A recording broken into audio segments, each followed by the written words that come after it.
Oke, tadi kan kita nyoba buka ya, tadi buka speed test ya, speed test kita coba nih. Jadi kita sudah saya buka, di sini ada identitas. Eh, Kita pelanggan Telkom ya, Telkom. Kemudian servernya PT Telkom Bandung, kita cek ya, kita klik mulai. Kita dapat speed berapa? Agak lama ya, mungkin sekitar 20 detikan lebih ya, lebih. Nah, pingnya atau langsung terkoneksinya dapat 4 milisecond, termasuk cepat itu ya, termasuk cepat.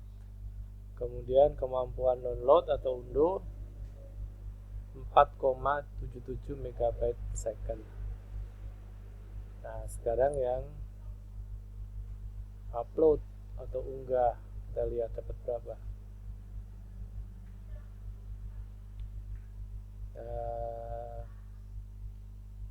Kayaknya kecil, 0,2 ya, segitu ya. Segini yang kita dapatkan untuk wifi di mana saya menghubungkan apa ini, saya terhubung di imandiri.id, internet akses ya.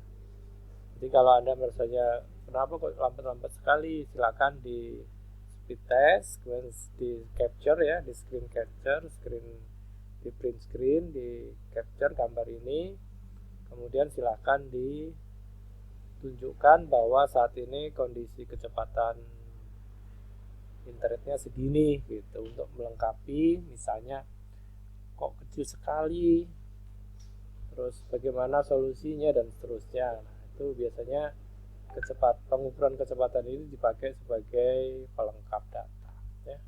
Jadi tidak hanya ngobrol aja, tidak hanya bilang gini, oh jadi lambat sekarang, lambat banget ah. Nah, jangan gitu, itu nggak akan bisa diukur gitu. Tapi kalau ada angka-angka seperti ini, nah, itu minimal bisalah diberikan solusi dari pihak providernya. Apakah Anda harus nambah bandwidth, apakah Anda harus nambah akun kedua gitu ya, jangan jadi akun pertama udah tapi segini.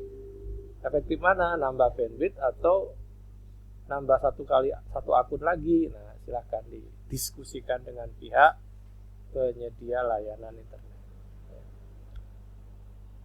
Oke, kita lanjut ya. Tadi itu terpotong tadi yang tadi. Manfaat dari e-commerce atau e-business apa aja? Satu, memperbaiki pelayanan ya. Jadi kata pelayanan itu bisa meliputi sebelum membeli dan setelah membeli. Sebelum membeli kita diberi informasi produk lengkap gitu ya. Pada saat membeli kita disediakan off atau online atau offline, silakan. Setelah kita beli untuk barang tertentu misalnya elektronik, itu suka ada purna jual, garansi purna jual atau layanan apabila ada kerusakan. Kemudian memperbaiki hubungan dengan pelanggan, customer relationship management, CRM ya, CRM. Bahkan ada mata kuliahnya itu di jurusan sistem informasi dan dibahas juga di jurusan manajemen. Kemudian meningkatkan penerimaan dari pemilik saham atau investor. Ini dalam rangka memberi kepercayaan ya. Jadi kalau kita sudah menggunakan e-commerce, e-business, itu termasuk perusahaan yang tanggap teknologi ya, menyesuaikan dengan teknologi terkini ya. Karena dengan teknologi informasi diharapkan pemasukan atau tingkat penjualan atau profitabilitas atau kemampuan menghasilkan laba, keuntungan itu semakin besar peluangnya. Sehingga pemilik modal atau investor itu bisa mempercayai dan bisa lebih tertarik untuk menanamkan modal pada perusahaan tersebut. Itu apabila dia sudah modern support teknologinya. Ada juga permasalahan dari manfaat ya. Tadi manfaat, sekarang permasalahan. Tentu saja di sini ada biaya yang harus dipersiapkan. Mulai dari pengadaan, implementasi, dan maintenance atau pemeliharaan. Yang kedua, masalah keamanan. Bisa nggak website kita dimasuki oleh orang lain yang bukan orang yang telah kita beri hak akses? Misalnya seorang cracker masuk ke bagian keuangan, misalnya mengatur tagihan PT X yang sebelumnya 100 juta menjadi 0. Bisa jadi ya. Yang ketiga, terkadang apa yang kita inginkan itu belum tersedia softwarenya. Saya pingin yang software gini. Oh, belum ada.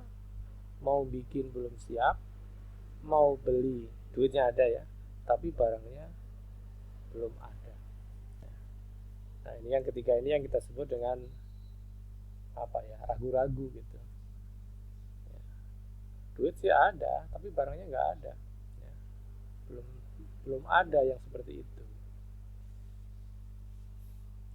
Strategi e-commerce dan sistem antar organisasi. Strategi merupakan suatu hal yang selalu berkaitan dengan masalah pemindahan data antar organisasi yang disebut dengan interorganisational system.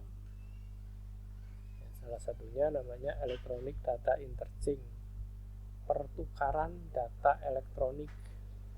Kata pertukaran di sini atau interchange berarti bisa dari cabang ke pusat, pusat ke cabang, atau perusahaan tersebut dengan perusahaan luar yang satu grup. Misal kalau di perbankan itu ada BCA, Bank Sentral Asia, ada namanya asuransi juga, CAR kalau nggak salah. Itu mereka bisa jadi saling bekerja sama, minimal dalam pemberian pertukaran data dan informasi, karena dimiliki oleh grup yang sama.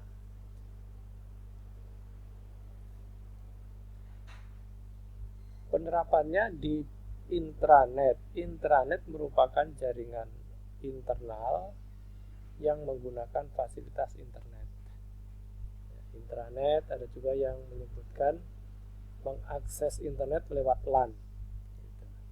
Jadi kalau saya mengakses internet lewat WiFi kampus ya, lewat lab komputer kampus, itu berarti saya masuknya intranet.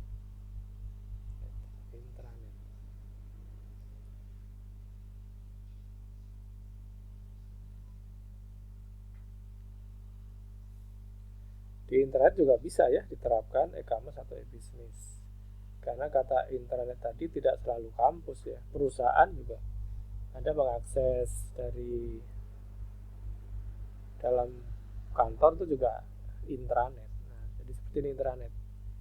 Jadi gambar buletan ini menyatakan satu perusahaan. Di situ ada server, ada router ya, yang membagi hak akses ke klien. Nah, saya di sini salah satunya. Jadi dari mana internet masuk ke server? Berarti ke routing atau router, baru ke user, klien.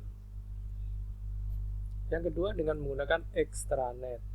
Apa itu extranet? Extranet adalah intranet yang terhubung. Jadi misalnya jaringan pendidikan. Maka di sini ada intranet Unpad, intranet ITB, intranet UPI, intranet Unpas, ya, intranet itu ITENAS, ya, intranet IM, ya, Indonesia Mandiri dan seterusnya. Itu namanya extranet. Jadi extranet adalah gabungan-gabungan dari intranet. Biasanya mempunyai kesamaan latar belakang tujuan. Extranet bisnis apa? Perbankan, bisnis otomotif, beda-beda nanti, ya.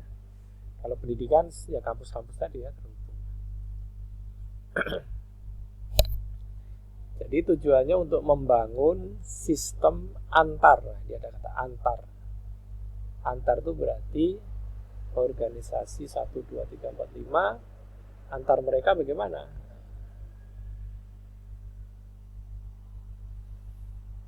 Nah, di sini ada kata integrasi. Integrasi itu tidak hanya terhubung, tapi bisa berkomunikasi dengan baik. Jadi kata integrasi itu lebih tinggi levelnya daripada terhubung. Kayak di sana ada update, ya, ada update. Bisa mengupdate informasi. Sistem antar organisasi merupakan hal penting dalam e-commerce e-business.